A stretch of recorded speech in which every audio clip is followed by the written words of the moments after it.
Por el Grupo Parlamentario Republicano tiene la palabra el señor Salvador Iduch.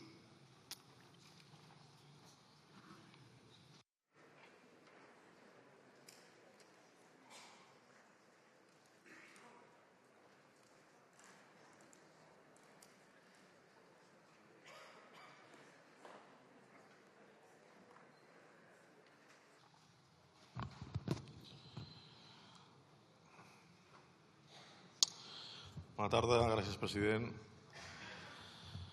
Senyor Tellado, avui el Partit Popular ens porta una PNL que a primer cop d'ull sembla parlar d'immigració, però no ens enganyem. Això no va d'immigració, això va una vegada més de Catalunya. Quan es tracta de Catalunya, el PP no debat, sentencia. No proposa, imposa, no governa, reprimeix.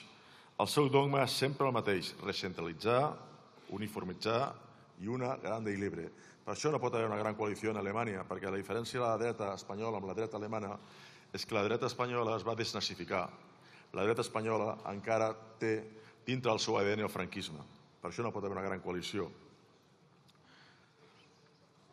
Vostès no han vingut aquí a parlar de polítiques migratòries, a banda que menteixen. Primera mentida, senyor Tellado, primera mentida. Catalunya no té competències d'immigració. Doncs ara li diré unes quantes coses que potser li sorprendran. Catalunya ja gestiona permisos de treball, modificacions d'autoritzacions i processos d'arreglament. Això no és un fet, no és una opinió, però vostès menteixen com si el BOE no existís, com si repetint una mentida 1000 vegades es convertís en veritat. Segona mentida.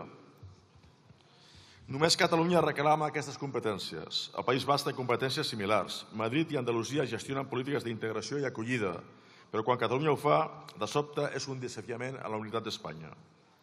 Tercera mentida. Això és una qüestió de seguretat. No. Això és una qüestió de criminalització. Parlen de seguretat, però el que volen dir és una altra cosa. Volen dir por, volen dir bocs expiatoris, volen dir el de sempre, dividir la societat perquè els més febles es barallin entre ells mentre els forts continuen manant. Quarta mentida, fals. Compleix la seva Constitució. Compleix la seva Constitució. L'Estatut de Catalunya ja preveu competències en immigració i acollida. La legislació espanyola permet aquest traspàs. No hi ha cap debat jurídic. Només hi ha el seu problema polític i democràtic amb Catalunya, la seva catalanofòbia que porten fins al moll de l'os. Cinquena mentida. El traspàs posarà en risc el control de les fronteres. Fals. El control de les fronteres i la política d'asil continuen sent competències exclusives de l'Estat. No hi ha cap traspàs en aquest àmbit. Però el PP sap que si diu fronteres i migració, en la mateixa frase pot alimentar la por i el discurs de la ultradreta amb el que competeixen. Això no va de control, va de manipular l'opinió pública per fins electoralistes. Sisena mentida. Aquest acord és una concessió il·legal als independentistes. Primer de tot, els independentistes esteu en un partit polític tan democràtic com vostè. Tan democràtic com vostè. O no? No és una concessió, és una qüestió de gestió i eficiència. Qui més ha bloquejat permisos de residència són els governs de l'Estat. Qui ha col·lapsat la burocràcia migratòria és el govern de l'Estat. Qui ha creat un sistema on la gent ha d'esperar anys per regularitzar-se són els governs de l'Estat. La realitat és aquesta. Aquestes competències faran que l'administració en temes de migració sigui molt més eficaços que els que tenen vostès o els que han construït vostès. Senyors del Partit Popular, això no va d'immigració, va com sempre de catalanofòbia que els dona vots. Els dona vots fora d'Espanya. Quan venen a Catalunya la senyora Cayetana Gómez, aquesta Robledo, com se diu aquesta senyora, no recordo massa, la marquesa aquesta, sembla que va treure un sol escó.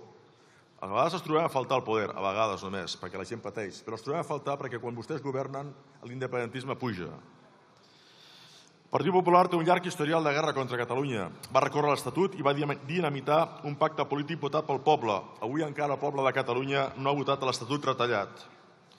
Han bloquejat lleis socials per pura venjança política. Han recorregut a la immersió lingüística als tribunals, perquè per vostès la llengua catalana és un problema. Va llançar la por ellos com a única resposta a un fet polític i democràtic històric. I ara tornen amb la mateixa cançó rància de sempre, la mateixa cantarella franquista de la uniformitat de la recentralització i de la repressió. Si els donem raó en una cosa, probablement la seva política migratòria, dret de la llengua catalana, seria exactament igual que la de qualsevol altre partit de dretes d'aquest hemicicle i d'altres països, o fins i tot competeix amb l'extrema dreta. I el que lamento, senyor de Podem, és que també, en aquest cas, lamento que la seva política centralitzadora i uniformitzadora sigui la mateixa. I això em dol moltíssim. Em dol moltíssim. Perquè qui es creurà el discurs de la plurinacionalitat quan a la primera de canvi, quan hi ha cessió de competències, ens hi oposem? Les competències són una cosa i com s'usen és una altra cosa. Les mateixes competències que té l'estat espanyol en mans de Vox no crec que siguin les mateixes que en mans de Podem. Les mateixes competències en mans de Junts o d'Aliança Catalana no són les mateixes que tindrà Esquerra Republicana. I això vostès no ho tenen clar. I m'adol. Però, en fi, és el que tenim i és el que combatrem.